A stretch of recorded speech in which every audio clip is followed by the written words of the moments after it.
From the headquarters of Telesur English in Quito, Ecuador, this is From the South, and I'm Suini Gray.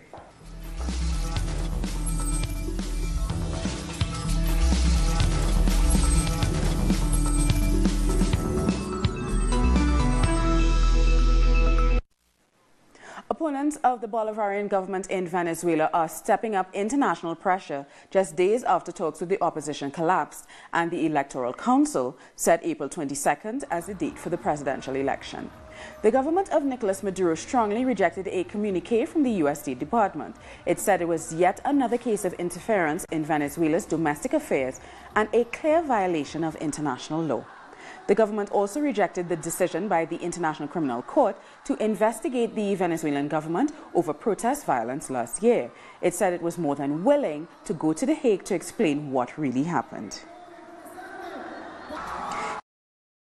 The Secretary General of the Organization of American States, Luis Almagro, is visiting Peru ahead of a Lima Group meeting next Tuesday, which will discuss measures against Venezuela. Almagro met with the President Pedro Pablo Kuczynski and other officials to discuss the upcoming Summit of the Americas to be held in Peru in April.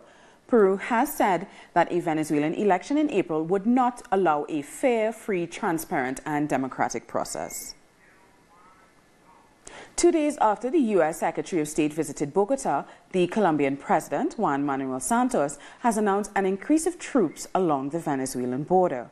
Santos said he was sending 3,000 new security personnel, including soldiers and police, to the border. And while he would strengthen migratory controls by suspending new daily entry cards for Venezuelans.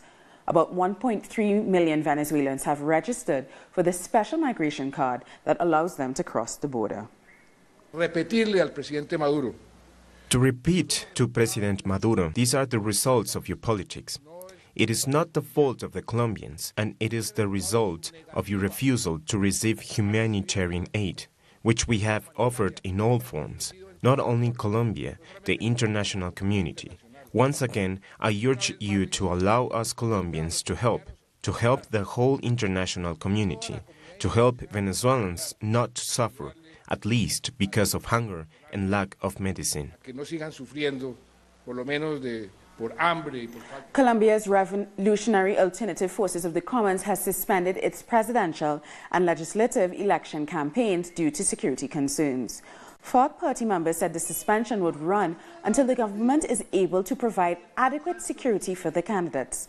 The FARC has repeatedly raised concerns that their candidates may be attacked by right-wing paramilitary groups. A number of FARC members or former members have been murdered in recent months. Next Monday, our National Political Committee plans to evaluate the situation, to adjust our strategies and coordinate security measures with the police, and to continue our campaign. The campaign is not ending. It is being suspended until conditions are ensured to continue with full guarantees. In Colombia, an electoral observation mission report reveals that there could be attacks or possible electoral fraud in 170 municipalities around the country during the May 2017 election.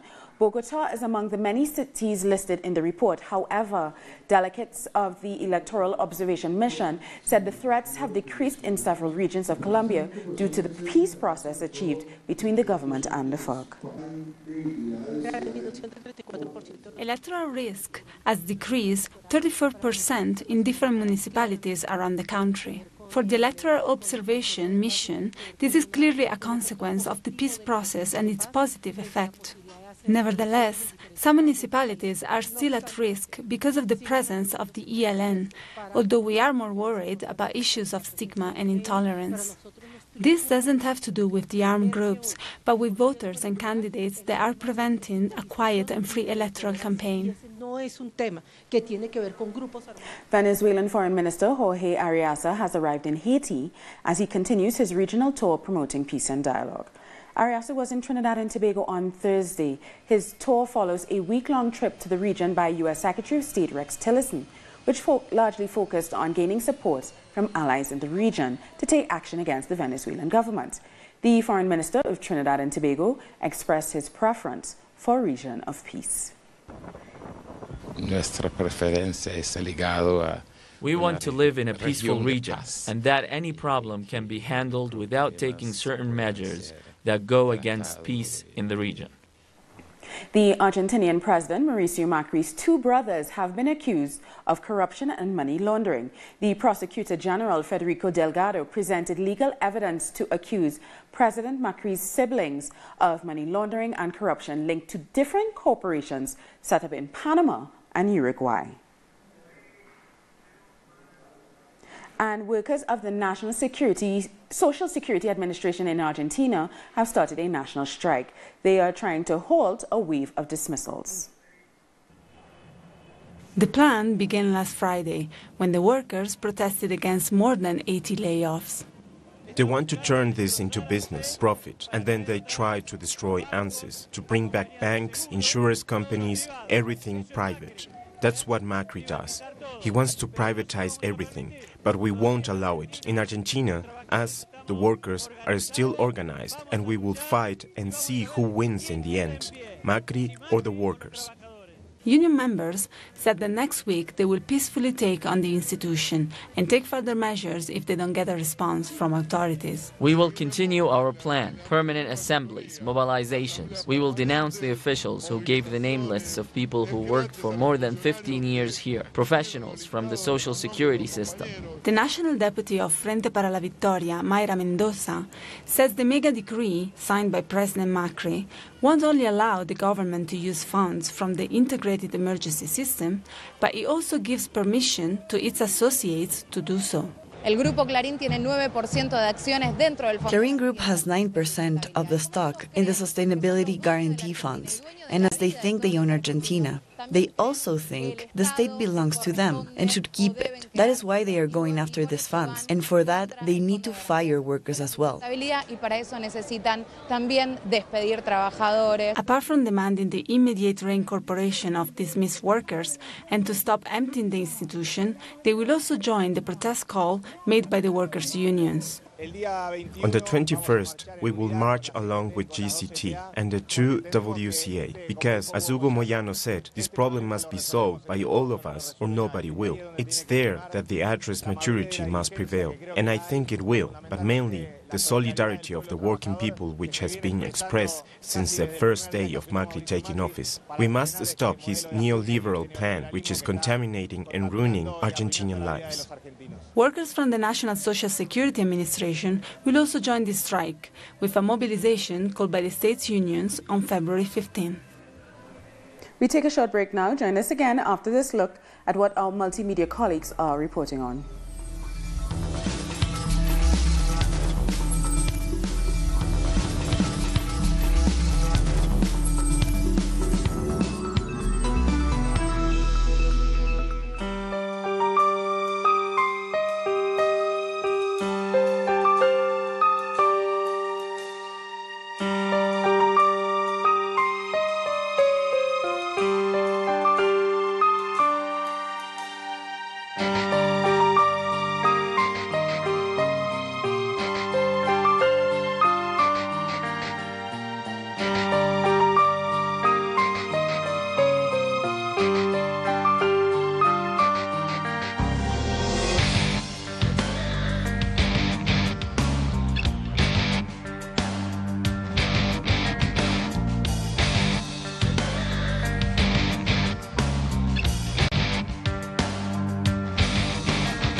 Mexican indigenous towns are at risk from the construction of mega projects such as the country's new large airport in Texcoco. The airport, which cost $13 billion, is scheduled to be completed in 2020 and service 68 million passengers annually. After speaking with residents of towns affected by the construction works, United Nations representatives said the situation is of deep concern. Practically, our towns tend to disappear with the buildings of so many highways, with so many real estates, with the decision-making that the entrepreneurs are doing and do not include the towns with the disposition of the water. No los pueblos y con el despojo del agua. The construction of the airport should be stopped because, legally, something cannot be imposed when there is no consultation, when there is nothing that sustains it. Nothing more than the arrogance and the imposition and the dispossession that the Enrique Peña Nieto is doing.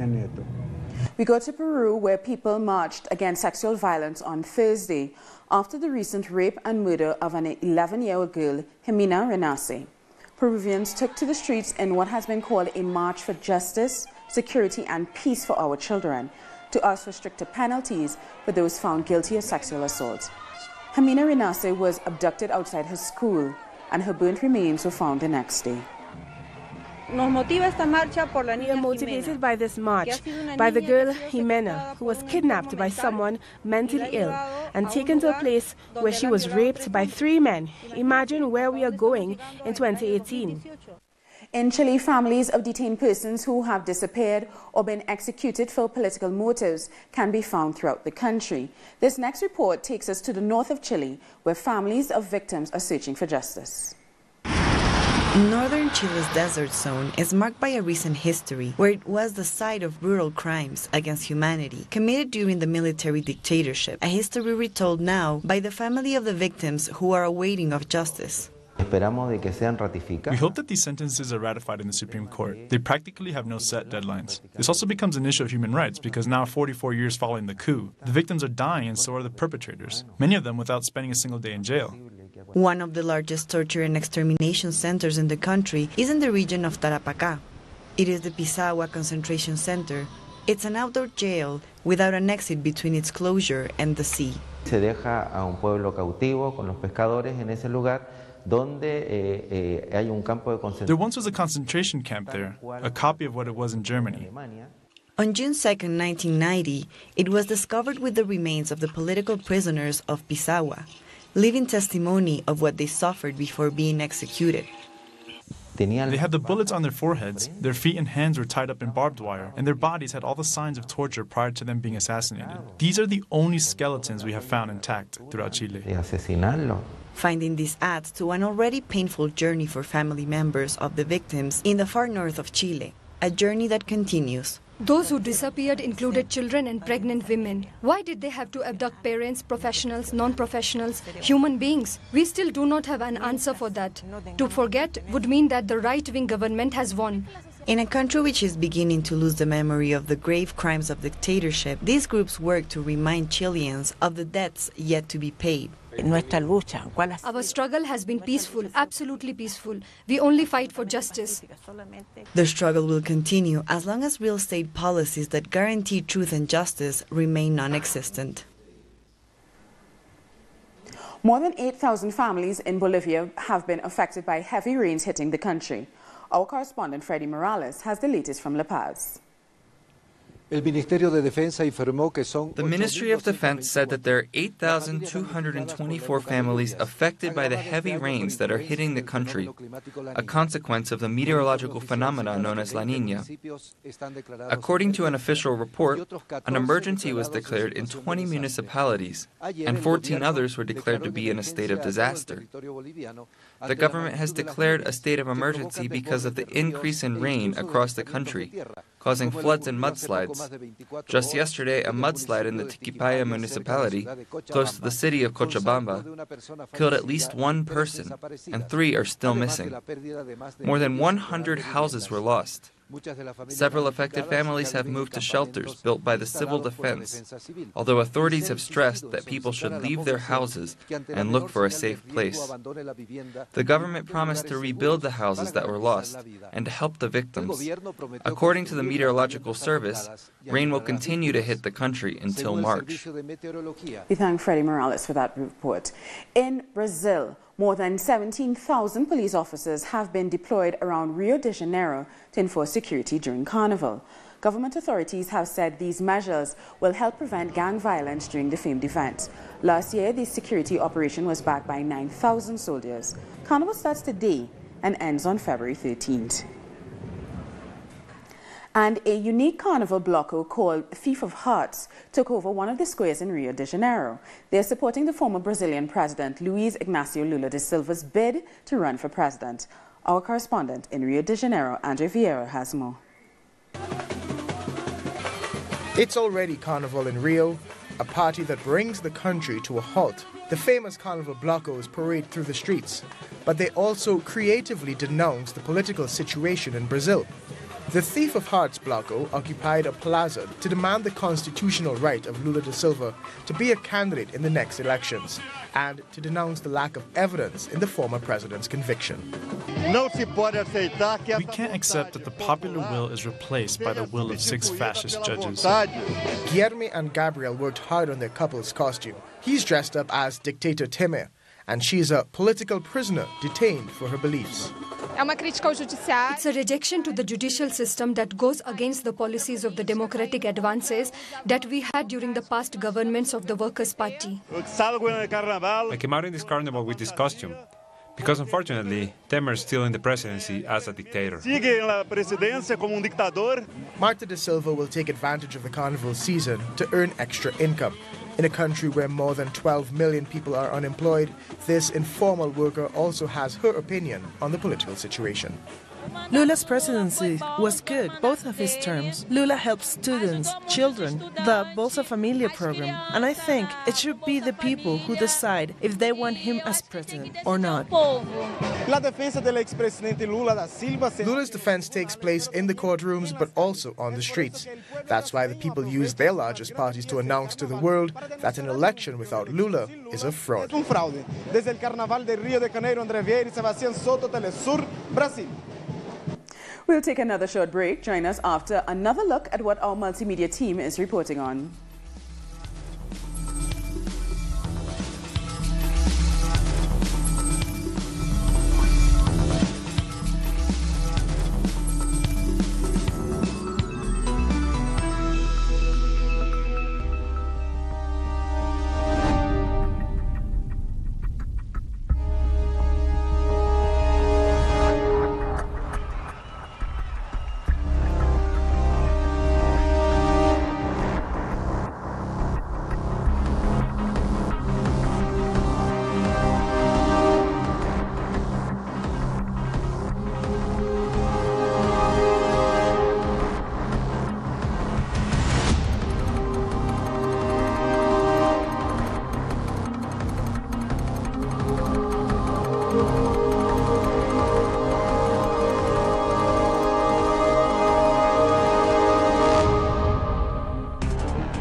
Welcome back. Now let's take a look at some of the news making headlines across the world.